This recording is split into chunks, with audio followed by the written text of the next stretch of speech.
I've been involved in theater for about 35 years, and in the theater, we've done costumes and props and sets and designed the whole production when I'm a director. And so that kind of got me started in the production design, in costumes, in props. Theresa's been involved since she was a baby, and always wanted to do costumes. I always have a passion for fashion, is how I like to put it. I like to read all sorts of magazines and enthralled in just all the movies and the different costume design. Like I said, I've been involved with theater since I was a baby. When I was a toddler, I'd go and steal everybody's shoes. And just being up in the costume rooms of the theater was a haven for me, and that's how I got started. And Robin, or my mom, gave me the wonderful opportunity to explore that. So we didn't want to have a specific time frame of when it was taking place. So a lot of the costumes kind of fit, but they don't fit. I know that Mike's costume is more Victorian vampire with the ascot and the waistcoat and the ruffles on the sleeves, whereas Patty's costume, her wedding dress, is more from either like the 1960s all the way up to the 80s. It's a very popular dress, but they worked well together, especially in a wedding. And priest costumes never change over the years, so that was pretty simple. So we really didn't want a time frame, and we just wanted a certain look to it and just fit all aspects of a vampire. The challenges that I personally had is I think I'm the only costumer that doesn't own a sewing machine. So I had to sew a lot of things by hand, sat there sewing the ruffles, sewing the ascot together. All of it was done by hand because I didn't have a sewing machine.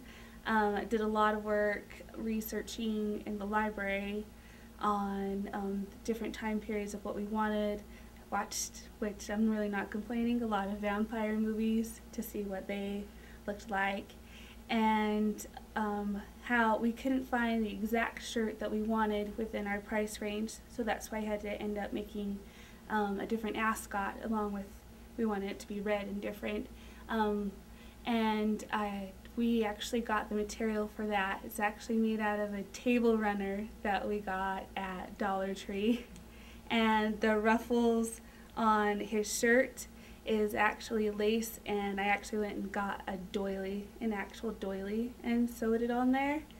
And so that was like just one of the biggest challenges, is just sewing everything by hand. And The challenges with the production design, number one, I think, was money. We didn't have money to purchase the costumes. We had to borrow them from the theater that we work at, and then we had to tailor them to fit the people. I know we had to take in Mike's pants like 3 inches on each side because he's so skinny, but it worked. It worked. With Patty, of course, she's the bride, so we wanted to put her in a white dress, and she is pure. She's more of the regal vampires, so we wanted a really slim fit, more of a regal dress. We didn't want it too voluminous so that it overpowered her, so that, wow, what a dress. It's like it was made for her. And we added a little bit of element with the jewelry because she is of the regal clan. We added a pearl necklace with a diamond cross on it, and with the earrings to match.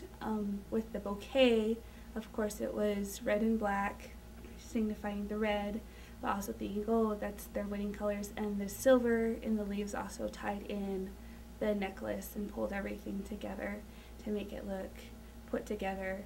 With Mike, we wanted him to look more, I'd like to say, of a traditional vampire, what you think a vampire should look like, going more towards the Bela Lugosi kind of look of the Victorian age. So we did the high collar with the ascot, once again with the red to tie everything in, and the ruffle sleeves along with the form-fitting waistcoat and the tuxedo pants.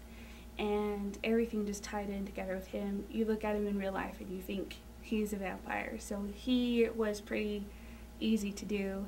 And that's why we went with the Victorian with him, because he just has that look to him. With Chris, we wanted him to look more modern day, kind of military bodyguard thing. You know, you have to have the trench coat to hide all of the armory underneath, and kind of a sniper guy because he's hiding in the shadows.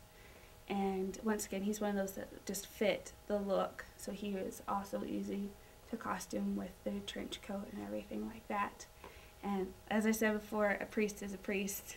And we just added the sash, the red sash, which I forgot to mention is also made out of a table runner. From the dollar store. From the dollar store. We're used to doing that kind of thing.